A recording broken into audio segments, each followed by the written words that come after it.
You now know that the equilibrium constant K is expressed in this form, and that's great, except that you don't know how to calculate it because you don't have the concentrations at equilibrium. How do we get these concentrations? We can plot a graph of rate versus time and concentration versus time.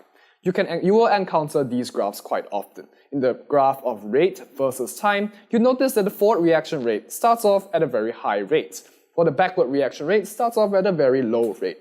This intuitively makes sense because at the start there is a lot of reactant but no product, and given that reactions happen due to successful collisions between molecules in the right orientation and kinetic energy, if there is none or little product molecules, it will not go back into forming the reactant. Hence the rate of the backward reaction is slow at the start, while the rate of the forward reaction is fast. Over time, however, as more reactant gets used up and more products are created, the forward reaction slows down while the backward reaction increases in rate. This occurs until both the forward reaction and the backward reaction are at the same rate or have reached equilibrium.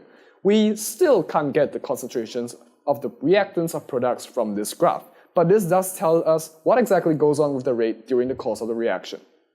So now let's look at the concentration time graph for the same reaction. It should resemble the rate versus time graph because again at the start, concentration of reactants is high, but the concentration of products is low.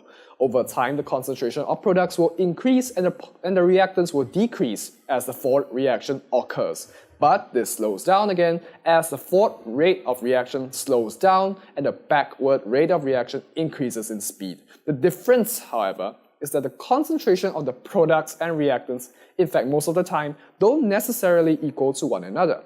Equilibrium only tells us that the forward and backward reactions must be the same. What we can interpret from the graph, however, is the point where the concentration of the reactants and products stop changing.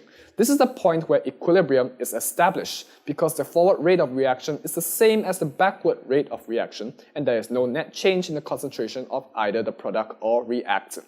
So we can take these equilibrium concentrations of the product and reactant, put them in the equation, and we get the equilibrium constant for this reaction.